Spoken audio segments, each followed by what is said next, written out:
Today, journalists can update and change news stories every minute.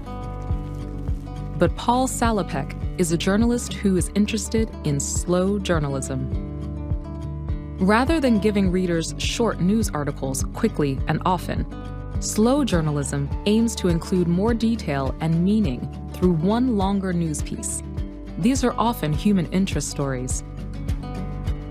For his latest piece of slow journalism, Paul is walking all day, every day, across the planet, meeting people everywhere he goes. He's walking the same route that humans traveled 60,000 years ago when they left Ethiopia for the very first time. They walked across deserts and mountains, countries and whole continents to explore new parts of the world. The journey from Africa to South America on foot will take Paul 7 long years. So what is Paul trying to find out through this project?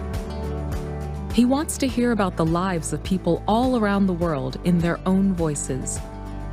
So he's recording, collecting, and writing about stories from the people and places he finds along the way.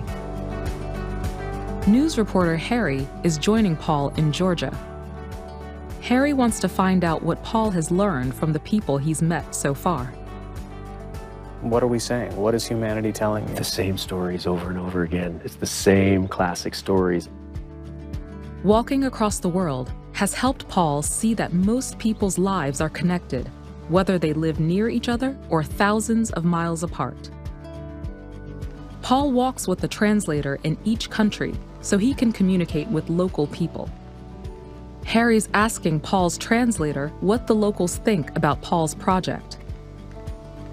What about when they figure out that he's trying to go to the end of the world? And then it's even worse. And then they really ask, like, what is he searching for?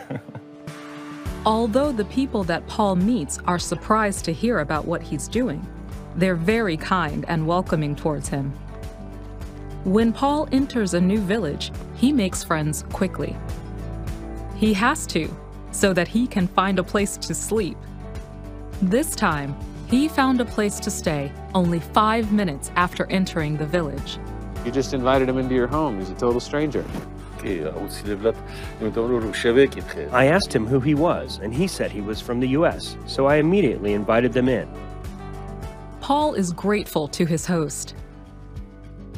Staying in people's homes means that Paul can hang out with families and hear their stories. All useful for his giant project. Paul also takes a photo, video, and interviews the closest person after every 100 miles before he continues with his journey. But does he get tired of so much walking? Do you get tired by the end of an average day? Or has your body gotten used to this? You have good weeks and bad weeks, Yeah. but I get tired. And, my job is to write, not just really to walk. So at the end of the day, it takes a special effort to sit down and write a story. Many people are following Paul's Human Interest Project online, especially students in schools. Online, you can find a map showing Paul's route and the photographs and stories he has uploaded along the way. His stories are about many different things.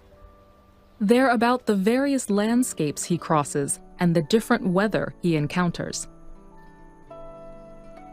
They're about historic sites, nature, and animals. And, of course, they're about the people he has met and their stories of daily life, happiness, challenges, and more.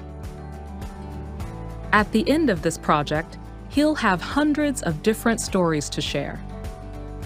But he still has to get through the Middle East, Asia, and all the way down to the bottom of South America on foot before he ends his 7-year trek.